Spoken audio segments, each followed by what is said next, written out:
Right, now, no decision has been taken about easing the national lockdown to level 2, but Health Minister Zweli Mkhize said that the matter was still under consideration by the National Coronavirus Command Council.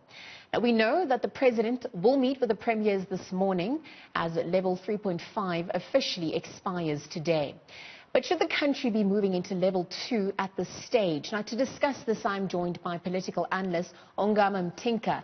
Ongama, very good morning. Thank you very much for joining us. I think just before we get to the issue of what we can expect, as we supposedly head into lockdown level 2, I want to focus on the big story that has been circulating of late, the issue of corruption regarding PPEs, transparency and ethics as well that's come to the fore. Now, we've seen that the African National Congress Gauteng Provincial Integrity Committee is obviously investigating the conduct of 3 of its members, just to name them, Jeff Makubo, Pefo Letsi and Boysi Maneli. I mean, obviously, their conduct, their provincial executive members, this happened on Monday.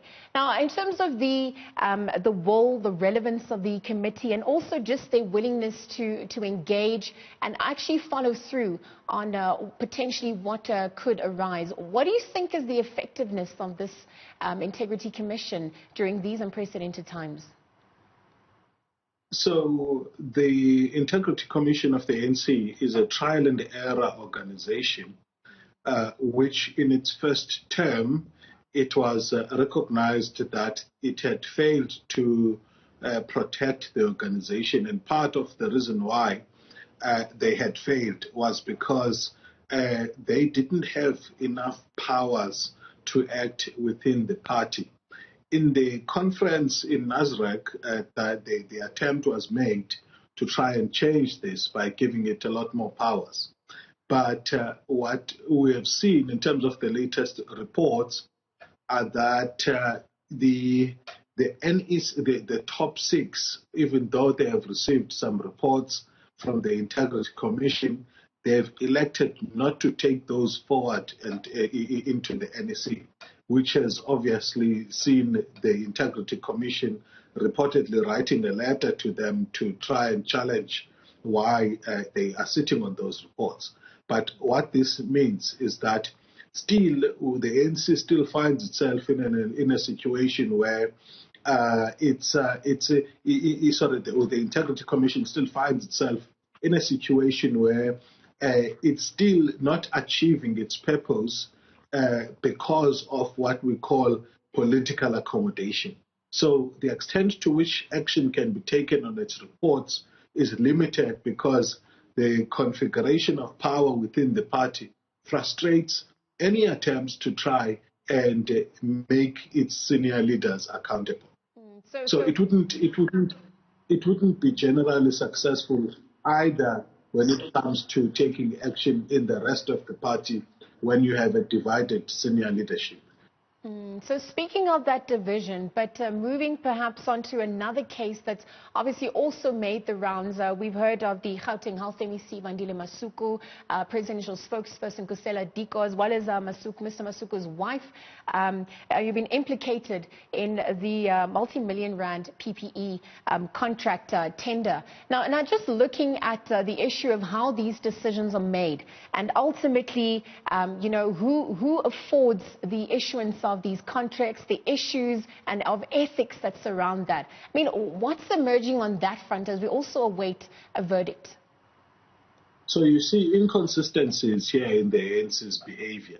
So on one level, in Gauteng, for example, these members were asked to step aside, in inverted commas, in order to deal with the allegations that have been made against them. But you find that at the same time, people who are facing huge allegations of corruption, and not only that, but other things which embarrass the party, such as, for example, the deputy president, as well as the SG, are allowed to not brought to book at all, notwithstanding the seriousness of the allegations that they are facing. So we thought that last year, for example, the president, Deputy President DD, had been cleared by the Integrity Commission. In fact, we heard recently that the Commission denies to have, in fact, offered that clarity and are saying that clearance. So, and they're saying, look, we never cleared. So you're seeing an organization and an instinct ground in terms of its relevance, but failing to do so because of, I argue, the powerful individuals that have been, implicated in their.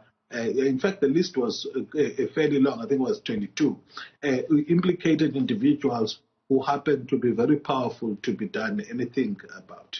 So you speak about the mixed reactions and some of the inconsistencies, that have come to the fore. But we see that this practice is not limited to the Gauteng province. I mean, we've also heard of irregularities in other provinces, including the Eastern Cape. I mean, we've seen the controversial scooter project, for example. I mean, what are the interventions or will to follow through, ensure that ethics, transparency and justice is also carried out to the rest of the country in those provinces?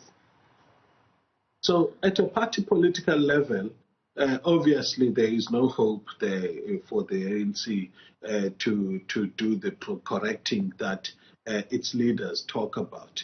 So our reliance then becomes the government level interventions or corrections, as it were. So for that, you need a number of things. One, it starts at the level of the internal audits of those departments.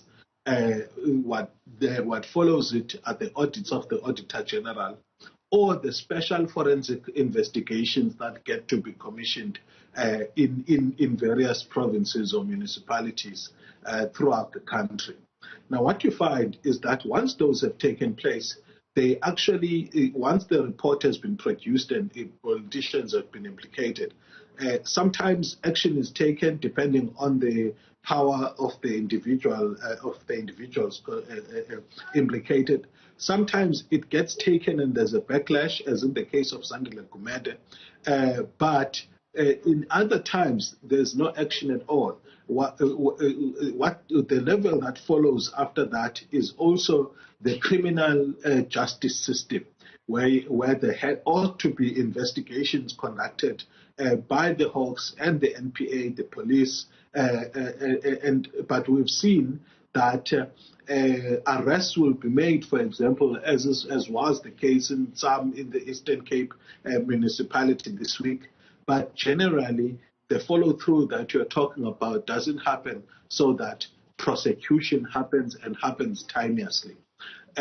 We do know that the party political culture that is dominant in the ANC has actually infiltrated also in these institutions that ought to do something about the breaking of the law, the corruption allegations, and these things.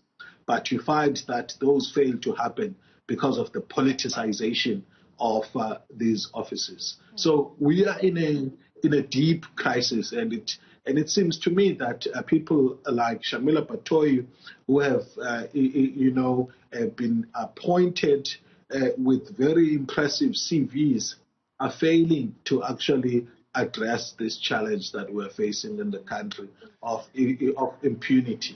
Well, Ongama, it will be interesting to see what, comes out of that Integrity Commission. Also, just what we can expect at large under the proposed lockdown level 2 that is set to be announced shortly. But obviously, all speculation at this point. Again, we're going to thank political analyst Ongama Mtimka for chatting to us about the anticipated announcements of lockdown level 2.